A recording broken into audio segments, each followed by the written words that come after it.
suite le débat. Je vois au moins 2 personnes qui ont levé. Allez-y.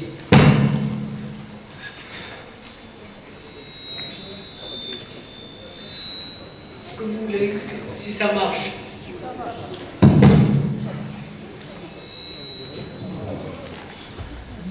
Donc, la présentation de M. Tavernier, directeur général de l'INSEE. Effectivement, je crois que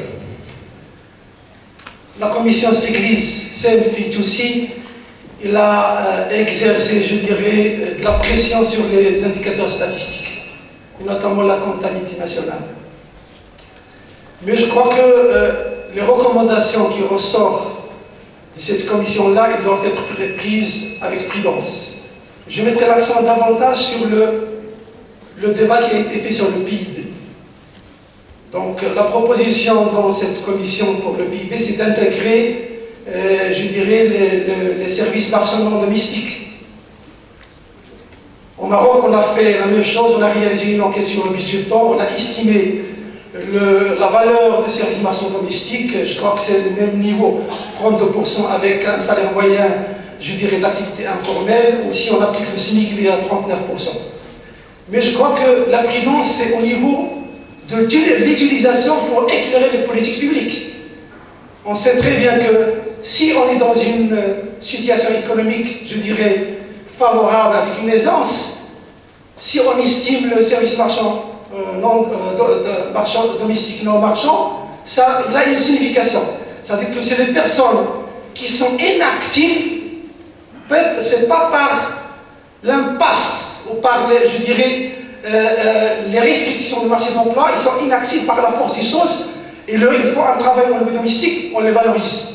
Mais si jamais il y a une récession économique et une grande partie de la population sort de l'activité à l'inactivité, et on la mesure, on la valorise en termes de services marchands non domestiques, on l'ajoute au PIB, donc il va vous donner presque le même niveau, et on croirait qu'on n'est pas en récession économique.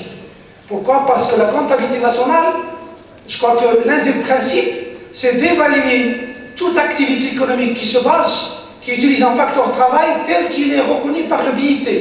Une personne en activité 15 ans et plus pour la recherche d'un emploi. Donc s'il est inactif, il ne fait plus partie de l'activité.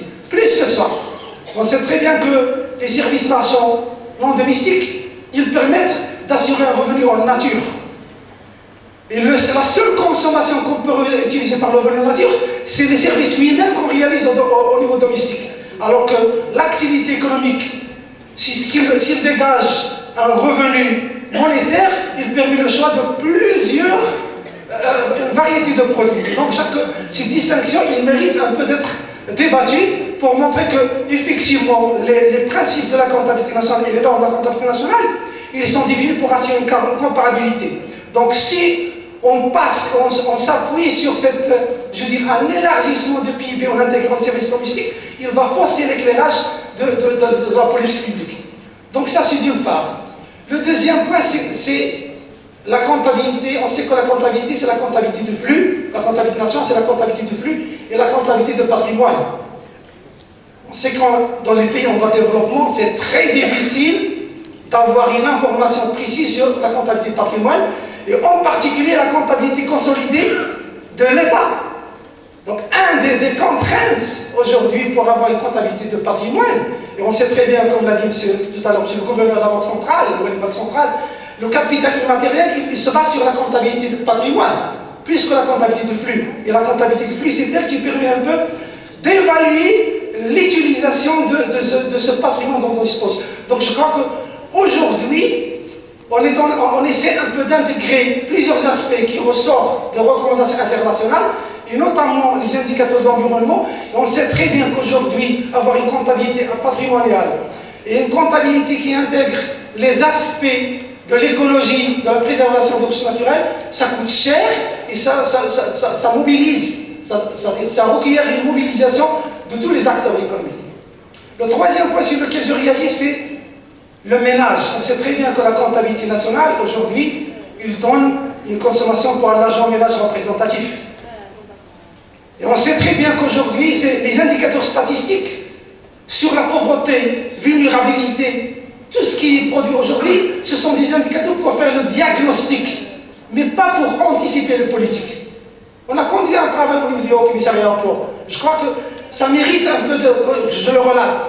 On a essayé un peu de réconcilier entre les données de l'enquête de ménage avec l'agent ménage qui ressort d'une matrice de comptabilité sociale publiée par la comptabilité nationale. C'est-à-dire qu'on a intégré toutes les informations pour l'échantillon de ménage, l'enquête ménage 2007, 7000 ménages, selon un cadre analytique et une approche scientifique qui permet un peu la réconciliation. Ça veut dire quoi? Ça veut dire qu'on peut désagréger l'agent ménage en plusieurs catégories.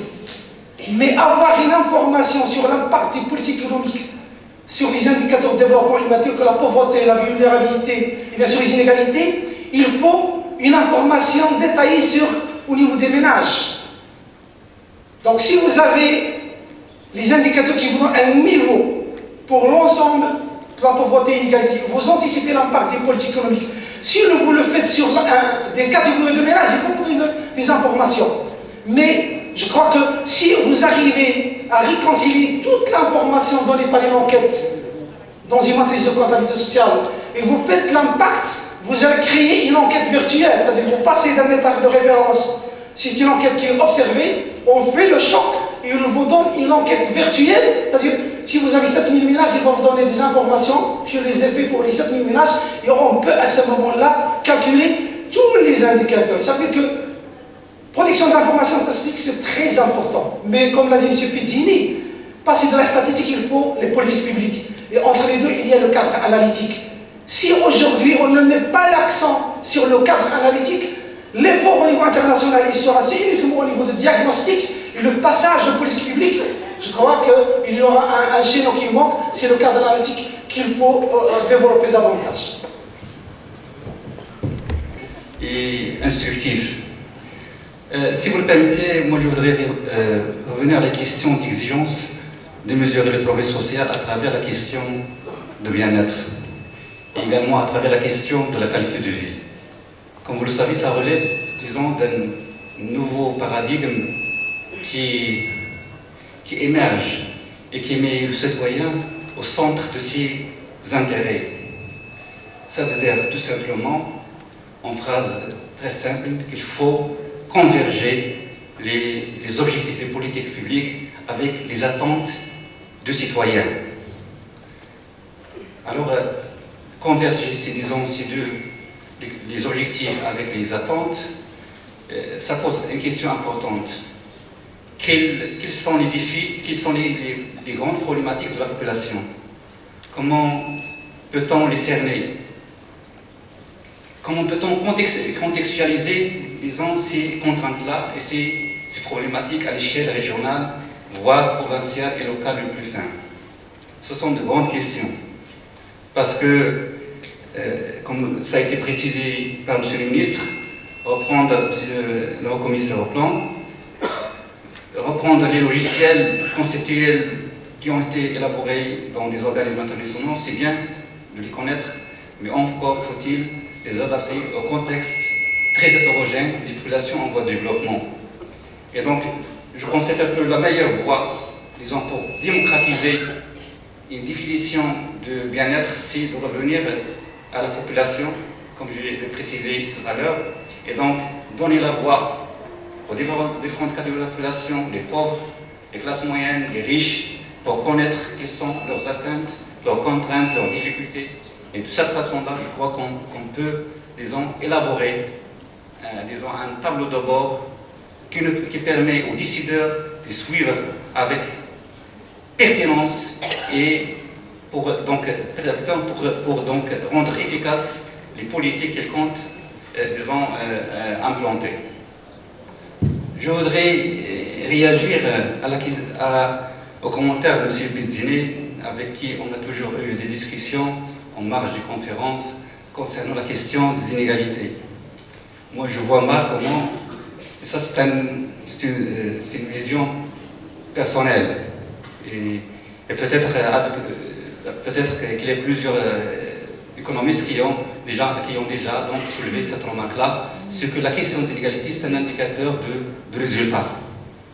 Et ça, donc, lorsqu'on dit un indicateur de résultat, c'est-à-dire qu'elle dépend d'autres facteurs explicatifs qu'il faut donc bien maîtriser pour agir sur les inégalités. Mais le débat actuel, c'est quel type d'inégalités sur lesquelles faut-il agir? Est-ce que les inégalités économiques, les inégalités d'opportunités ou des chances? Je crois, dans un contexte des pays en voie de développement, c'est les inégalités des chances sur lesquelles il faut agir. C'est donner l'opportunité à tous les citoyens et dans des circonstances égales pour qu'ils puissent donc se promouvoir. Mais les inégalités économiques, sont des inégalités légitimes parce qu'elles récompensent les talents, comme vous le savez. Et donc c'est difficile d'agir sur les inégalités économiques à court, à moyen terme. Trop difficile. Donc ma question en fait, c'est une ouverture. Est-ce qu'il faut donc procéder par un groupe d'experts, par exemple à l'échelle de Haut Commissariat à l'emploi, avec nos partenaires sociaux ici au Maroc, pour élaborer, disons, un schéma d'indicateurs pour suivre l'évolution future du bien-être au Maroc, de progrès social également, ou faut-il toujours revenir de façon, disons, à démocratiser l'information statistique, revenir à la population et choisir donc des indicateurs de suivi donc de la situation de bien-être selon leur perception. Ça reste, disons, une question cruciale et auquel il faut prêter grande attention pour mieux mesurer la question du bien-être. Et comme vous le savez, toute politique réussie ne peut être garantie que sur des informations fiables. Merci. Bonjour tout le monde. السيد رئيس الجلسة هل تسمح لي بالحديث باللغة العربية؟ إذا كان هناك ترجمة متوفرة أنا ممكن أتكلم بالفرنسية بدون مشكل، لكن أفضل العربية. عمل جهدك بالفرنسية أنا لا أفضل العربية لأن الكثير تكلموا بالفرنسية وأهملنا العربية اللغة الوطنية والرسمية. ما تهملش الناس كلها وخاصي الجواري. ما يبقى عندك هذا. لا أبدا. غير يكون شوية الإنصاف للغة الوطنية أيضا. سيدي ليفيكاسيتي. لدي ملاحظة السيد الرئيس باختصار. الملاحظة الأولى تتعلق بالإحصائيات. عندما نقرأ الإحصائيات بمعزل عن المؤشرات العامة لكل الميادين، يمكن للإحصائيات أن تعطينا فكرة خاطئة ومضللة عن الميدان الذي نقوم فيه بالإحصاء. سأعطي مثال لكي تكون ملاحظتي واضحة.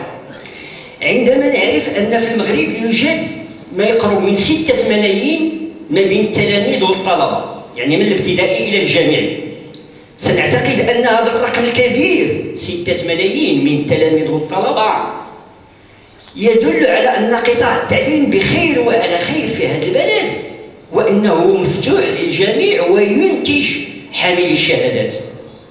لكن عندما نربط هذا الرقم 6 ملايين من التلاميذ والطلبة بأرقام أخرى، أي عدد الحاصلين على الشهادات العليا نسبتهم، أي الحاصلين مثلا على شهادة الدكتوراه كم نسبتهم، هل هي 1% أو 0.1%؟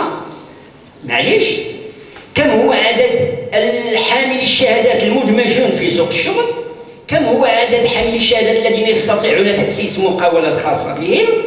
عندما نجد كم عدد العاطلين من حاملي الشهادات الذين لا يجدون فرصة عمل لا في القطاع العام ولا في القطاع الخاص، عندما نربط كل هذه الأرقام نجد أن رقم 6 ملايين من التلاميذ والطلبة أعطانا فكرة خاطئة في الأول. إذا الأساسي والمهم هو يجب قراءة الإحصائيات في السياق العام للاقتصاد الوطني الذي يجمع جميع القطاعات، ولا ينبغي حصر القراءة الحرفية للإحصائيات، بل يجب قراءتها من جميع النواحي، القراءة السياسية الاقتصادية الاجتماعية. الملاحظة الثانية وهي السونداج، استطلاعات الرأي. عندما نقوم باستطلاع رأيهم 5000 مثلا من المواطنين أو 10,000 من المواطنين حول ميدان معين، مثلا حول ميدان التشغيل أو ميدان الصحة، هل هم راضون مثلا عن الخدمات الصحية؟ وسأختم سأختم السي الجواري، سأختم. يجب أن نعرف أن الاستطلاع السونداج استطلاع الرأي تكون فيه دائما une marge d'erreur واحد هامش من الخطأ قد يمتد من 5% إلى 15% أو أكثر. لماذا؟ لأن المستجوبين الكثير منهم بعض الأحيان يعطونا أجوبة غير واضحة ليست لا نعم ولا لا، تكون أجوبة غامضة في ديك لا زون غريز المنطقة الرمادية. فإذا يجب الاحتياط دائما استطلاعات الرأي للسونداج أنها لا تعطي الحقيقة الكاملة وأن هناك دائما هامش الخطأ. وشكرا لكم، السلام عليكم. Est-ce que ce n'est pas un dopage pour les alertes qui, d'ici là, peuvent nous aider à être, effectivement, à être plus vigilants, à mobiliser les populations qui étaient peut-être dans une dormance avec quiétude. Alors, ça c'est le... Bien entendu, quand on regarde un petit peu les outils, les modèles économiques apparemment, les économistes sont en deçà de ce qui s'est passé. Et au lieu effectivement de bénéficier des fonds que nous avons estimés être évalués, etc., ça revient au ministère des Finances et on nous donne au compte-gouttes pourquoi ceci, pour cela, etc. Voilà. Était destiné. Merci, Monsieur le Président. Très rapidement. Bon, le point de départ est, c'est vrai, on est dans une crise économique, mais la discussion sur le bien-être avait démarré bien à l'avance. Et en tout cas, il faut se mettre d'accord ici. Quand on croyait que la croissance économique, à travers des spillovers, aurait résolu le problème du monde, on disait non, d'abord pensons à la croissance. On pensera au bien-être après. Maintenant, il n'y a pas de croissance, on dit non, maintenant, on pensera au bien-être après. Il faudra arriver un jour où on s'occupe du bien-être. Les statisticiens ont une caractéristique singulière pour moi que je ne le suis pas. Et on le sait tous, si monsieur Bill Gates rentre dans un café, automatiquement le PIB de ce café augmente énormément. Mais les gens qui sont en train de boire le café avec monsieur Gates, ils ne vont pas être dans une vie meilleure. Alors voilà, il faut traiter ces questions. Or, qu'est-ce qui se passe aujourd'hui? Qu'aux États-Unis, on est retourné au niveau des inégalités des années 20. Que les niveaux moyens aux États-Unis dans les dernières 40 ans n'ont pas augmenté leurs revenus. Bon, ça compte tout ça. Ça compte pour la façon dans laquelle les gens ils aperçoivent leurs conditions de vie et donc, en conséquence, leur situation. Piketty a raison. La question est qu'il faut mesurer comment les choses sont et surtout passer à l'acte. Alors, l'acte, je suis tout à fait d'accord avec madame, c'est pas parce qu'on a de bonnes statistiques qu'on aura des décisions politiques conséquentes. Mais d'abord, commençons à montrer les statistiques. Et en deuxième lieu, discutons donc de quel est le modèle qu'il faut prendre en compte. Aujourd'hui, jusqu'à aujourd'hui, on pensait que l'efficience des marchés aurait résolu tout le reste. Ce n'est pas le cas. Mais donc, qu'est-ce qu'on fait? Et surtout, est-ce qu'on pense que partout dans le monde, il faut suivre les mêmes trajectoires? Regardons ce qui s'est passé sous nos yeux. Les États-Unis, aujourd'hui, ont été rattrapés par la Chine. Est-ce que ces pays ont les mêmes droits de propriété? Bien évidemment non. Et alors, vers quel modèle on doit aller? Est-ce qu'il n'y a que les États-Unis et que la Chine? Non, on a plein de trajectoires de développement complètement différentes. Alors, laquelle il faut adopter? Chaque pays, il doit le discuter. Et moi, je dirais quelque chose en plus. Ce n'est pas seulement chaque pays, mais aussi peut-être pas chaque municipalité, mais il faut discuter au niveau local. Je viens d'un pays qui a eu des inégalités territoriales qui sont toujours là, pour lesquelles on a mis en place des politiques territoriales de plus longtemps, comme le Brésil d'abord, et comme le Japon, et comme les pays du nord de l'Europe. Qu'est-ce qu'on a fait à travers notre politique en Italie? Souvent une chose qu'on appelait des cathédrales dans le désert. Le technocrate de Rome, il décidait ce qu'il fallait dans le petit blé en Sicile. Il ne savait rien de ce petit blé. Il ne savait pas quelles étaient les opportunités. On ne savait pas quelles étaient les capacités locales. Bon, on a vu naître en Italie une industrie locale que personne ne pensait que ça serait développé. Or, c'est ce qui nous permet de payer le déficit pétrolier. Où était la capacité du technocrate? Bon, il n'y était pas. Alors il faut qu'on commence à construire des modèles qui consultent les gens, qui parlent avec les gens. Alors ça, c'est indispensable. Je finis en disant, inégaliance et opportunités, bien sûr je suis d'accord, mais elles sont là, elles sont là. Les gens, ils en sont conscients.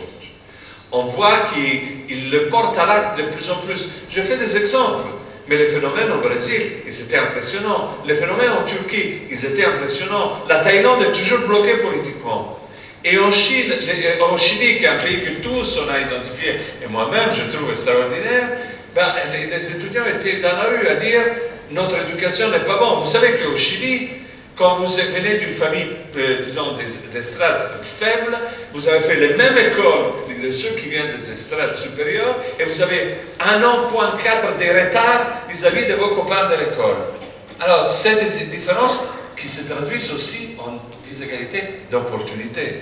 Et donc, peut-être, il ne faut pas s'arrêter à la surface, et je suis d'accord, mais qu'elle soit là, je pense, c'est difficile à noter. Oui, alors quelques points, je vais essayer d'aller vite à chaque fois. La première, il y a un intervenant qui a parlé d'inégalité des chances, et je crois que c'est très bien parce que ça m'a mis en tête que je n'avais pas parlé comme d'une lacune que nous avons. Faute d'avoir de profondeur historique dans nos données, l'égalité des chances est un sujet qu'on ne traite pas. Moi j'étais admiratif l'autre jour de l'étude d'un Emmanuel Saez, S-A-E-Z, encore un Français qui, comme Piketty, s'occupe des inégalités aux États-Unis. C'est une spécialité des universitaires français de s'occuper des inégalités aux États-Unis.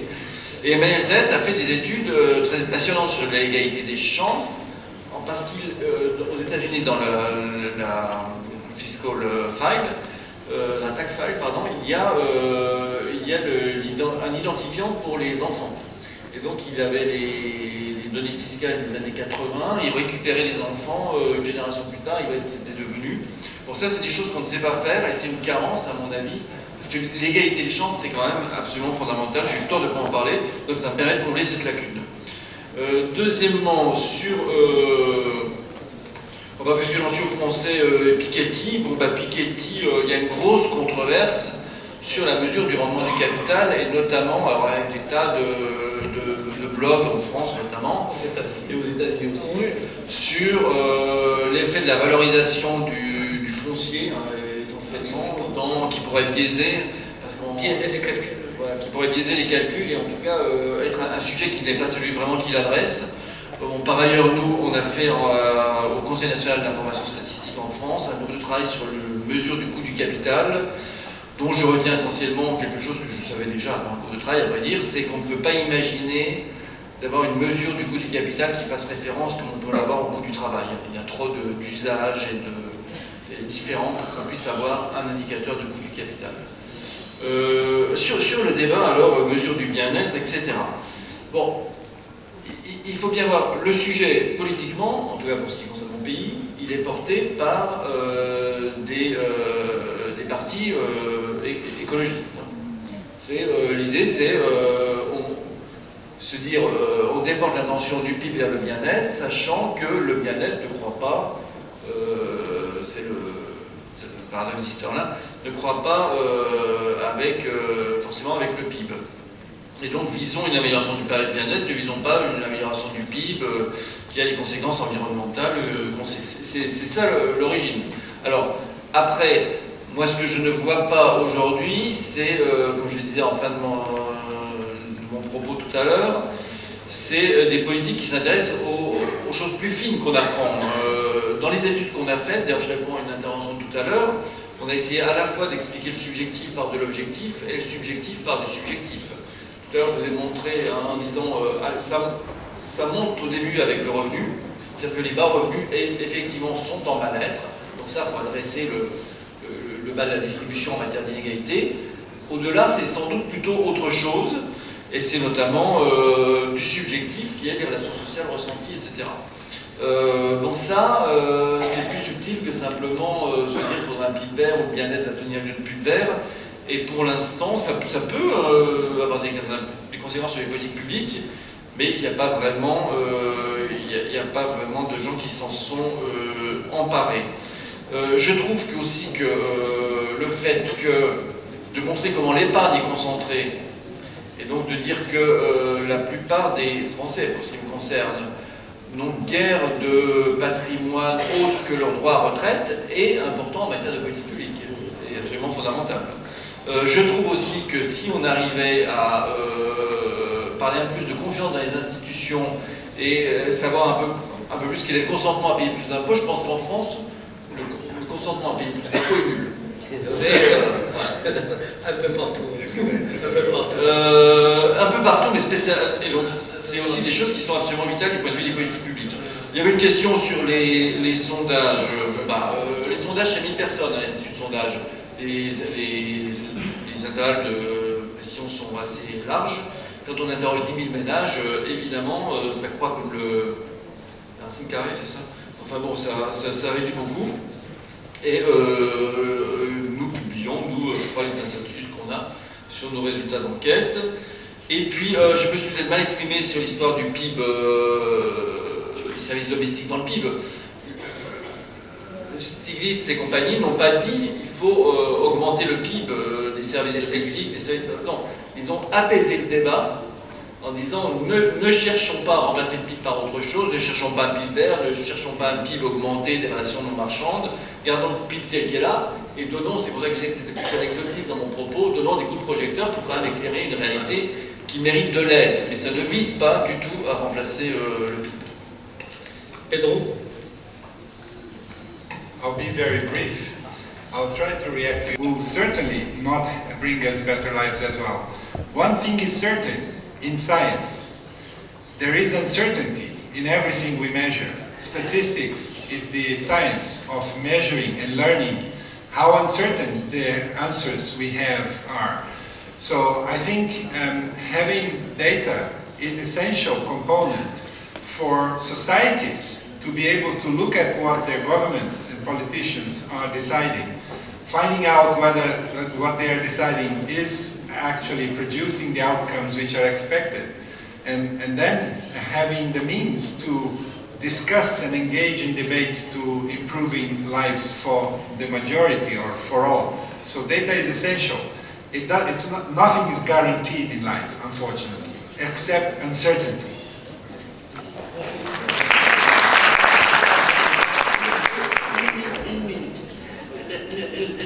Je me demande, je suis moi un peu du côté monétaire. J'ai bien entendu le bien-être, j'ai travaillé au niveau, je dirais, du capital immatériel, mais il me semble que pour mon pays, il ne faut pas oublier le monétaire. C'est terriblement important. Non, j'ai eu l'impression, j'ai eu cette impression. Je crois que c'est très utile et l'interaction entre l'un et l'autre est très importante, que ce soit le monétaire ou les flux non monétaires. Hein, c'est ce qu'on est en train de chercher, c'est le non monétaire, on ne le quantifie pas. Hein. Deuxièmement, je dois avouer une chose. Nous sommes dans une période où partout à travers le monde, la croissance va être de plus en plus limitée. Où là aussi la résilience, tout à l'heure Enrico a parlé de ces éléments-là qui m'ont paru très importants. C'est-à-dire à la fois la résilience, la vulnérabilité, le long terme. Vous savez que nous, au niveau de la banque, nous disons que le politique ne raisonne pas plus loin que la traite commerciale, l'échange de la traite commerciale. C'est-à-dire à 90 jours, 120 jours.